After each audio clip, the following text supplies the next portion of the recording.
Assalamu alaikum everyone. Today I am going to solve exercise number 1.4 of 9th class. So इस exercise के अंदर हमने matrices को multiply करना सीखना है. So क्वेश्चन नंबर 1 की तरफ अगर इसके हम जाते हैं, क्वेश्चन नंबर 1 उसके अंदर उसने हमें कुछ मैट्रिसेस दी हुई हैं और वो कह रहा है आपने बताना है कि ये मैट्रिसेस मल्टीप्लाई हो सकती हैं कि नहीं हो सकती, are they are comfortable for multiplication और नॉट. सो मल्टीप्लिकेशन करने के लिए सबसे अहम चीज़ जो हमें देखनी पड़ती है किसी भी मैट्रिक्स के अंदर, वो देखना पड़ता है अगर पहली वाली मैट्रिक्स के नंबर ऑफ कॉलम्स दूसरी वाली मैट्रिक्स के नंबर ऑफ रोज के इक्वल हैं तो तब मैट्रिक्स मल्टीप्लाई हो सकती हैं. मैं यहाँ पे इसको राइट डाउन करता हूँ. Columns of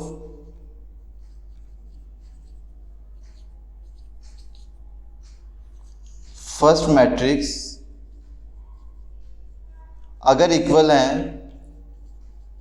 rose of second matrix के तो तब मैट्रिक्स मल्टीप्लाई हो सकती हैं, वरना मैट्रिक्स मल्टीप्लाई नहीं हो सकती. जैसे मैं क्वेश्चन नंबर 1 का आपको पार्ट नंबर 1 दिखाता हूँ. इसके अंदर हमें दो मैट्रिक्स गिवन है. फर्स्ट मैट्रिक्स जो हमें गिवन है वो है 1 -1 0 एंड 2 और जो सेकंड मैट्रिक्स मुझे गिवन है वो है -2 एंड 3. अब मैंने चेक करना है कि मैट्रिक्स आपस में मल्टीप्लाई हो सकती है कि नहीं हो सकती. तो मुझे पहले इसका ऑर्डर निकालना पड़ेगा. तो इसका ऑर्डर मेरे पास आएगा 2 क्रॉस 2 और जो सेकंड मैट्रिक्स है उसका ऑर्डर मेरे पास आएगा 2 क्रॉस 1. यानी कि इसमें तो मेरे पास नंबर ऑफ कॉलम्स हैं फर्स्ट मैट्रिक्स में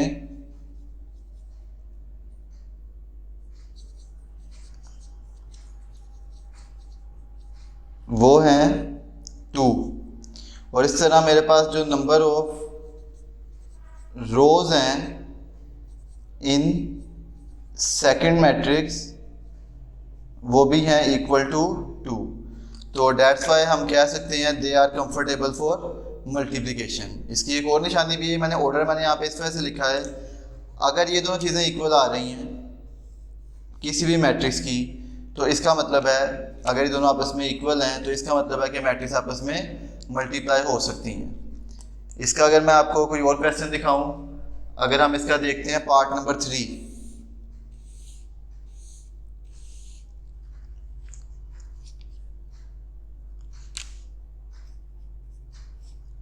पार्ट नंबर 3 में हमें गिवन है 1 -1 एक मैट्रिक्स ये और सिमिलरली सेकंड मैट्रिक्स है 0 1 -1 एंड 2.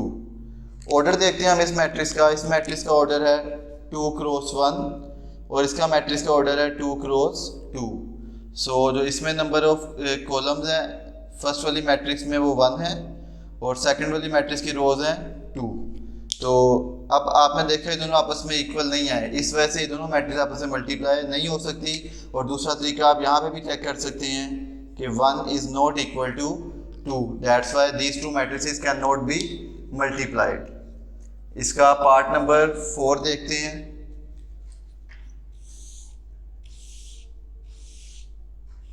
आपने जब भी कोई मैट्रिक्स को मल्टीप्लाई करने का क्वेश्चन करना है तो सबसे पहले आपने चेक करना है कि वो मैट्रिक्स मल्टीप्लाई हो भी सकती है कि नहीं. कभी कभी हमें ऐसे क्वेश्चंस गिवन होते हैं जो मैट्रिक्स मल्टीप्लाई नहीं होती और बच्चे इसको मल्टीप्लाई कर देते हैं तो उससे उनका आंसर सारा गलत हो जाता है. तो हमें ये मैट्रिक्स गिवन है 1 2 0 -1 -2 और सेकंड मैट्रिक्स हमें गिवन है 1 0 -1 0 1 एंड 2. तो इसका अगर हम इसका ऑर्डर लिखें तो 3 रोज हैं 2 कॉलम है तो ये आएगा 3 क्रॉस 2 और इसमें 2 रोज हैं और 3 कॉलम है. तो इसको भी अगर हम यहाँ पे चेंज कर दें तो फर्स्ट मैट्रिक्स के नंबर ऑफ कॉलम्स हमारे पास हैं 2 एंड सेकंड मैट्रिक्स के नंबर ऑफ रोज भी हमारे पास हैं 2.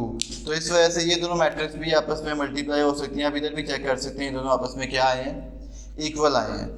सो क्वेश्चन नंबर 1 के अंदर हमने जो सीखना था वो कैसे पता चलेगा कि कौन सी मैट्रिक्स मल्टीप्लाई हो सकती हैं और कौन सी मैट्रिक्स मल्टीप्लाई नहीं हो सकती, उसका तरीका मैंने आपको समझा दिया। अब इसे क्वेश्चन नंबर 2 की तरफ चलते हैं और उस पर मैं देखना है मैट्रिक्स को मल्टीप्लाई किस तरह करेंगे। पहले देखा मल्टीप्लाई होंगी कि नहीं होंगी। अब अगर मैट्रिक्स आपस में मल्टीप्लाई हो रही हैं तो मैट्रिक्स को मल्टीप्लाई किस तरह करते हैं, वो क्वेश्चन नंबर 2 और क्वेश्चन नंबर 3 के अंदर भी वो आज ही देखेंगे किस तरह इसको हमने सोल्व करना है। हमारे पास, और ये क्वेश्चन बोर्ड के पॉइंट ऑफ व्यू से काफ़ी इंपॉर्टेंट है, क्वेश्चन नंबर 2 बोर्ड में बहुत दफ़ा आता है।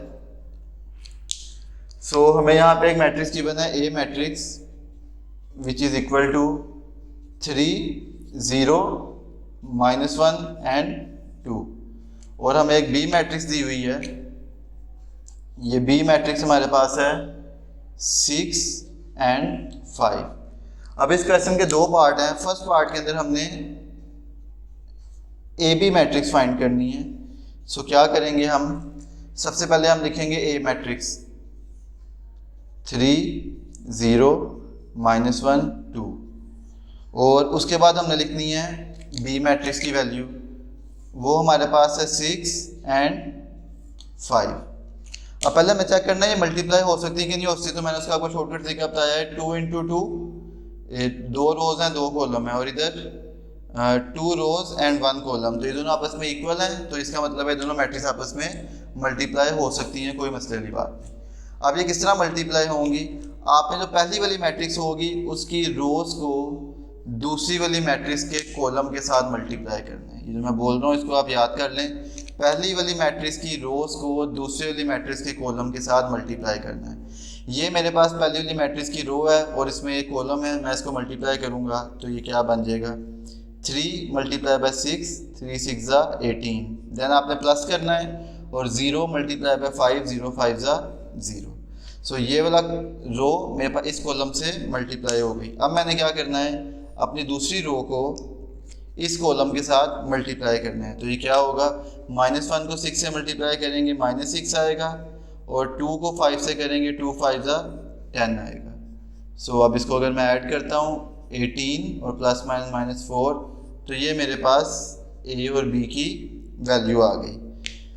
सिमिलरली मैंने इसका पार्ट नंबर 2 ट्राई करना है, उसके अंदर हमने बी ए मैट्रिक्स निकालनी है। पहले बी की वैल्यू लिखते हैं 6 एंड 5 और 3 0 -1 2, ये ए की वैल्यू आ गई। अब मैंने जो कि इनको मल्टीप्लाई करना है, तो पहले हम चेक कर लेते हैं मल्टीप्लाई होते हैं। इसमें इसका आएगा 2 × 1 ऑर्डर आ जाएगा, और इसका ऑर्डर आ जाएगा 2 × 2।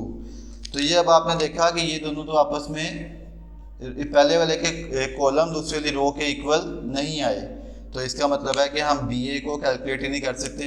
हम लिखेंगे as columns of B matrix are not equal to rows of A matrix, B A cannot be calculated।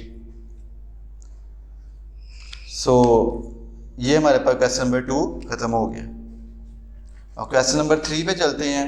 उसके अंदर कुछ मुश्किल मल्टीप्लिकेशन होंगी, उसको भी ज़रा ट्राई कर लेते हैं। क्वेश्चन नंबर 3 की तरफ चलते हैं। इस क्वेश्चन नंबर 3 के अंदर इसके भी हम कोई 2 क्वेश्चंस ट्राई कर लेते हैं। अगर हम इसका करें पार्ट नंबर 3, मेरी कोशिश होती है जो ज़्यादातर डिफरेंट क्वेश्चंस हैं मैं आपको वो खुद सोल्व करवा दूं, और जो बाकी क्वेश्चन बच जाते हैं उनकी आप खुद प्रैक्टिस किया करें। अगर वो आपसे ना हुआ करें तो आप नीचे कमेंट में बताएंगे, तो मैं आपके लिए वो क्वेश्चन भी सोल्व कर दूँगा। तो जैसे मैंने अभी आपको बताया, पहले चेक करते हैं। ये मैं बार बार नहीं चेक करूँगा, ये मैं सिर्फ आपके लिए चेक कर रहा हूँ। तो इसमें हमारे पास हैं 1 रो 2 कॉलम, और इसके अंदर मेरे पास 2 रोज और 1 कॉलम, तो ये दोनों आपस में इक्वल हैं। इसकी वजह से हम ये मैट्रिक्स को मल्टीप्लाई कर सकते हैं। अभी किस तरह मल्टीप्लाई होगी, तरीका वही है, इस वाले रो को इसके कॉलम के साथ मल्टीप्लाई करेंगे। तो अभी कैसे मल्टीप्लाई होगा, -3 होगा 4 के साथ तो ये आएगा -12, और ये 0 होगा 0 के साथ तो ये आंसर आ जाएगा हमारे पास -12।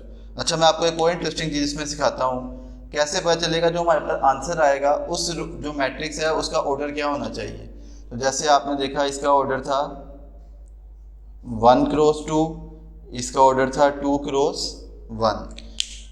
तो जो हमें ये दो चीज़ें होती हैं ना, ये बताती हैं कि मैट्रिक्स मल्टीप्लाई होगी कि नहीं होगी, क्योंकि ये दोनों मैट्रिक्स दोनों 2 और 2 इक्वल है, मल्टीप्लाई होंगी।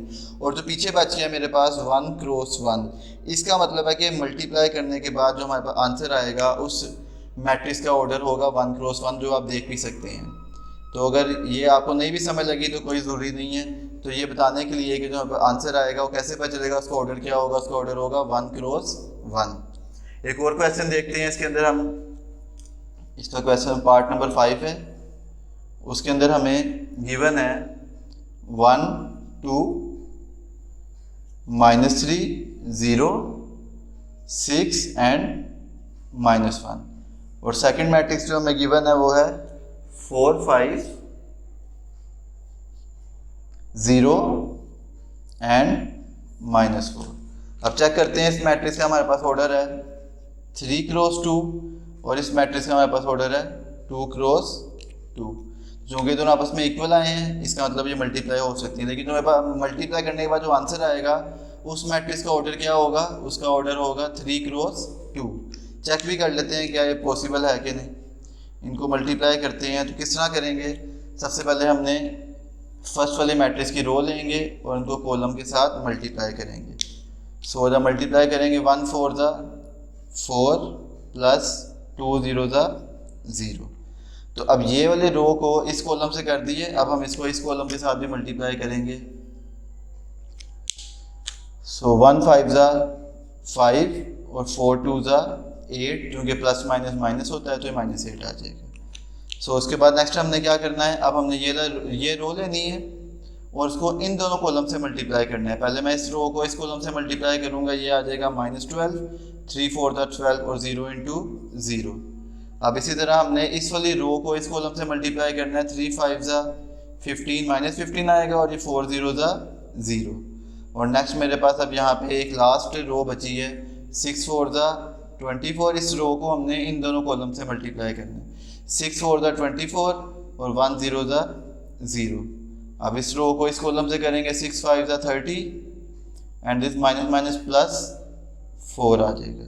जब इसको हम सोल्व करेंगे तो अब इसका आंसर चेक करते हैं, 4 -3 -12 -15 24 एंड 34।